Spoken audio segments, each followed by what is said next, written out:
വൽ ആജിസു അനിസ് സൗം ലികിബരിൻ ഔ മറദിൻ ലാ യുർജാ ബുർഉഹു ഫഇന്നഹു യുത്ഇമു അൻ കുല്ലി യൗമിൻ മിസ്കീന. അൽ ആജിസ് അതായത് കഴിവില്ലാത്തവൻ, നോമ്പെടുക്കാൻ കഴിവില്ലാത്തവൻ. ലികിബരിൻ ഒന്നെങ്കിൽ എന്താണ് വാർദ്ധക്യം കാരണത്താൽ, അല്ലെങ്കിൽ പറയണ ഔ മറദിൻ ലാ യുർജാ ബുർഉഹു, അല്ലെങ്കിൽ രോഗമുണ്ട്. എങ്ങനെയുള്ള രോഗമാണ്? മാറുന്ന പ്രതീക്ഷയില്ലാത്ത രോഗം. അപ്പൊ ഇവർ രണ്ടുപേരും എന്തിലേക്കാണ് നമ്മൾ പറയാ? ആജിസ് ആണെന്നാ പറയാ. അതായത് കഴിവില്ല, നോമ്പെടുക്കാൻ കഴിവില്ലാത്ത ആള്, സാധിക്കാത്ത ആൾക്കാർ. എന്താണ് അവർ ചെയ്യേണ്ടത്? ഫഇന്നഹു യുത്ഇമു അൻ കുല്ലി യൗമിൻ മിസ്കീന.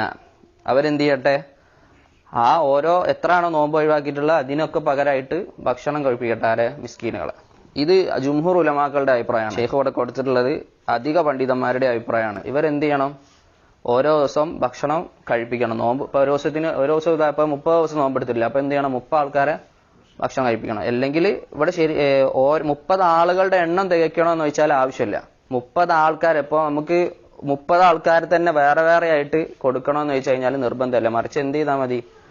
ഒരാൾക്ക് തന്നെ 30 എണ്ണം കൊടുക്കുക, 15 ആൾക്ക് 2 പ്രാവശ്യം കൊടുക്കുക. അങ്ങനെയൊക്കെ കൊടുത്താൽ എന്താവും? ശരിയാവും. അത് അതിന് ശേഷം എപ്പോഴാണ് അവന് അന്ന് കൊടുക്കണമെങ്കിൽ അന്ന് ആ സമയത്ത് തന്നെ റമദാനിൽ കൊടുക്കുക, അല്ലെങ്കിൽ പിന്നെ കൊടുക്കുക, അങ്ങനെ കൊടുത്താൽ മതി. ശരിയായ അഭിപ്രായത്തിൽ നിർബന്ധമില്ല ഇത് കൊടുക്കല്. ഇവരുടെ മേല് നോമ്പ് നിർബന്ധമല്ല എന്നുള്ളത് ഇജ്മാ ആണെന്ന് നഖൽ ചെയ്യുന്നുണ്ട് ഇമാം നവവി റഹിമഹുല്ലാഹ്, മജ്മുഅയിൽ ഉദ്ധരിക്കുന്നുണ്ട്. അപ്പൊ ഇതിൽ ഒരു ഭാഗം പറഞ്ഞു കഴിഞ്ഞാൽ ശരിയാണ്, അഭിപ്രായ വ്യത്യാസമില്ല. അവരുടെ മേല് നിർബന്ധമില്ല എന്ന് പറഞ്ഞാൽ ശരിയാണ്. പക്ഷെ രണ്ടാമത്തെ ഭാഗത്തിലാണ് അഭിപ്രായ വ്യത്യാസം ഉള്ളത്. എന്താണ്? ഭക്ഷണം കൊടുക്കണോ വേണ്ടേ എന്നുള്ള വിഷയത്തിൽ. ഇതിലാണ് നമ്മൾ പറഞ്ഞത് അധിക പണ്ഡിതന്മാരുടെ അഭിപ്രായ പ്രകാരം എന്ത് ചെയ്യണം? കൊടുക്കണം. ഇത് സഹാബാക്കളെ തൊട്ടിട്ട് സ്ഥിരപ്പെട്ട് വന്നിട്ടുണ്ട്. 3 സഹാബികളെ തൊട്ടിട്ട് അവര് ഭക്ഷണം കൊടുത്തതായിട്ട് സ്ഥിരപ്പെട്ട് വന്നിട്ടുണ്ട്. ഒന്നാമത്തെ ആള് ഇബ്നു അബ്ബാസ്, രണ്ടാമത്തെ ആള് അനസ് ബിൻ മാലിക്, മൂന്നാമത്തെ ആള് ഖൈസ് ബിൻ അസ്സായിബ് റളിയല്ലാഹു അൻഹും അജ്മഈൻ. ഇവര് തെളിവ് പിടിച്ചിട്ടുള്ളത് ഒന്ന് ഈ സഹാബികളെ തൊട്ടിട്ട് വന്നിട്ടുണ്ട് എന്ന് അവർ പറഞ്ഞു. ആര്? അധിക പണ്ഡിതന്മാർ പറഞ്ഞു സഹാബികളെ തൊട്ട് വന്നിട്ടുണ്ട്. അപ്പൊ സഹാബികൾ ചെയ്തത് എന്താണ്? അവര് അതിനൊന്നും എതിരഭിപ്രായം വന്നിട്ടില്ല എന്ന് പറഞ്ഞു. പിന്നെ അവർ തെളിവാക്കുന്നത് ഇബ്നു അബ്ബാസ് റളിയല്ലാഹു അൻഹുവിന്റെ ഒരു ഖിറാഅത്തിൽ ഇങ്ങനെ വന്നിട്ടുണ്ട്, വഅലല്ലദീന യുതവഖൂന ഫത്ഹാണ് വഅലല്ലദീന. ശരിക്കും നമ്മുടെ ഖിറാഅത്ത് എന്താ? യുതീഖൂന എന്നാണ്. വേറെ ഖിറാഅത്തിൽ എന്ത് വന്നിട്ടുണ്ട്? യുതവഖൂന എന്ന് വന്നിട്ടുണ്ട്. യുതവഖൂന എന്ന് പറഞ്ഞാൽ പ്രയാസത്തോട് കൂടി നോമ്പെടുക്കാൻ പ്രയാസമുള്ള ആളെ സംബന്ധിച്ചിടത്തോളം ഫിദിയത്തുന്ന്, അതായത് ആജിസ് ആയിട്ടുള്ള ആളെ സംബന്ധിച്ചിടത്തോളം ഫിദിയത്ത് കൊടുക്കണം എന്ന് പറഞ്ഞിട്ടുള്ള ഒരു ഖിറാഅത്ത് വന്നിട്ടുണ്ട്. പക്ഷെ ആ ഖിറാഅത്ത് സ്ഥിരപ്പെട്ടിട്ടില്ല, ഷാദായിട്ടുള്ള ദുർബലമായിട്ടുള്ള ഖിറാഅത്താണ്. അപ്പൊ ഇതിൽ ശരിയായിട്ടുള്ള എന്താന്ന് വെച്ച് കഴിഞ്ഞാൽ ഇവരെ സംബന്ധിച്ചിടത്തോളം ഭക്ഷണം കൊടുക്കൽ നിർബന്ധമല്ല എന്നുള്ളതാണ്.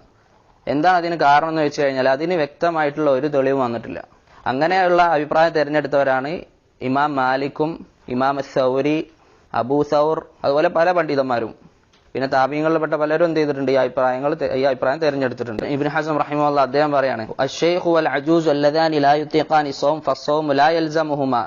അവരെ സംബന്ധിച്ചിടത്തോളം, ഇത് വാർദ്ധക്യത്തിയ ആളും അല്ലെങ്കിൽ കഴിവില്ലാത്ത ആളും അവരെ സംബന്ധിച്ചിടത്തോളം, നോമ്പെടുക്കാൻ സാധിക്കാത്ത ആളുകളെ സംബന്ധിച്ചിടത്തോളം അവരുടെ മേൽ നോമ്പ് നിർബന്ധമല്ല.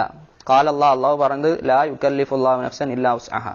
ഒരാളെ അല്ലാഹു തആല നഫ്സിന്, ആത്മാവിന് ചെയ്യാൻ പറ്റാത്ത ഒരു കാര്യം അല്ലാഹു തആല നിർബന്ധിപ്പിക്കില്ല. വഇദാ ലം യൽസംഹുമ അസ്സൗം ഫൽകഫാറതു ലാ തൽസമുഹുമാ ലിഅന്ന അല്ലാഹ ലം യൽസംഹുമാ ഇയ്യാഹാ വലാ റസൂലുഹു സ്വല്ലല്ലാഹു അലൈഹി വസല്ലം.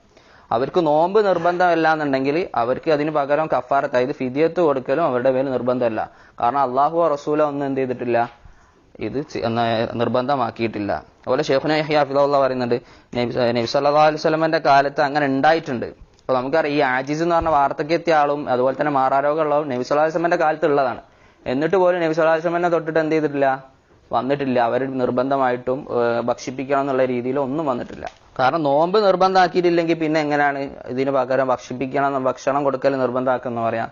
ഭക്ഷണം ഇപ്പൊ കൊടുക്കണം നിർബന്ധമാണെന്ന് പറയണമെങ്കിൽ പ്രത്യേകം തെളിവാണ്. അതിനെന്ത് ചെയ്തിട്ടില്ല? ഒരു തെളിവും വന്നിട്ടില്ല. അപ്പൊ സഹാബികൾ, സ്വാഭാവികമായിട്ട് നമുക്ക് ചോദ്യം വരും, അപ്പൊ സഹാബികൾ എന്താ ചോദിച്ചതെന്ന് വെച്ച് കഴിഞ്ഞാൽ അതെന്താണ്? ഒന്നെങ്കിൽ സഹാബികൾ അവർ ചെയ്തിട്ടുള്ള സുന്നത്ത് എന്നുള്ള ഉദ്ദേശത്തിലാണ്. അതാണ് ഇമാം ഇബ്നു അബ്ദുൽ ബർ റഹിമഹുല്ലാഹ് പറഞ്ഞിട്ടുള്ളത്. ഇബ്നുൽ മുൻദിർ റഹിമഹുല്ലാഹ് പറയാണ്, അവർ ഉദ്ദേശിച്ചിട്ടുള്ള ഫിഅലു സ്വഹാബ യുഹ്മലു അല ഇസ്തിഹ്ബാബ് ഔ ഇജ്തിഹാദിഹിം. ഒന്നെങ്കിൽ അവർ സുന്നത്ത് എന്നുള്ള ഉദ്ദേശത്തിൽ ചെയ്തതാണ്, അല്ലെങ്കിൽ അവർ ഇജ്തിഹാദ്, അവർ ഗവേഷണം നടത്തിയതാണ് ആ വിഷയത്തിൽ. അപ്പൊ ഖിറാഅത്തോ അലല്ലദീന യുതവഖൂനഹു ഫിദിയത്തു എന്നുള്ളത് ദഈഫാണ്, അത് ഷാദാണ്, സ്ഥിരപ്പെട്ടിട്ടില്ല. അപ്പൊ ചുരുക്കി പറഞ്ഞാൽ എന്തില്ല?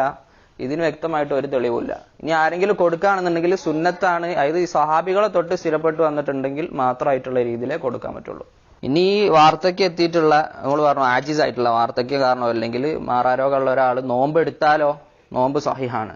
ഇമാം നവവി റഹിമഹുല്ലാഹ് പറയുന്നുണ്ട് അതിൽ ഇജ്മാ ആണ്, അതിൽ അഭിപ്രായ വ്യത്യാസമില്ല. തൊയ്യബ്. അപ്പോൾ നമ്മൾ പറഞ്ഞു എങ്ങനെയാണ് ഭക്ഷണം കൊടുക്കേണ്ടത്, ഇനി കൊടുക്കണ സുന്നത്തായിട്ട് അല്ലെങ്കിൽ സാബികൾ ചെയ്തതിന്റെ അടിസ്ഥാനത്തിൽ ഒരാൾ കൊടുക്കുകയാണെങ്കിൽ എങ്ങനെ കൊടുക്കേണ്ടത് നമ്മൾ പറഞ്ഞു. 30 ആൾക്കാരെ എണ്ണം തികയ്ക്കണം എന്നില്ല, മറിച്ച് ഒരാൾക്ക് തന്നെ 30 പ്രാവശ്യം കൊടുക്കാം. എത്രയാണ് കൊടുക്കേണ്ടതെന്ന് വെച്ച് കഴിഞ്ഞാൽ ഈ വിഷയത്തിൽ തഖ്ദീർ, അതിന്റെ കണക്ക് ഒന്നും തന്നെ നബി സ്വല്ലല്ലാഹു അലൈഹി വസല്ലം തൊട്ടിട്ട് വന്നിട്ടില്ല. അത് ഇമാം ഷൗക്കാനി റഹിമഹുല്ലാഹ് പറയുന്നുണ്ട്. ഷെയ്ഖുന യഹ്യ ഹഫിളഹുല്ലാഹ് പറഞ്ഞത് ഒരു മുദ്ദ് കൊടുത്തു കഴിഞ്ഞാൽ മതിയാവുന്നതാണ്.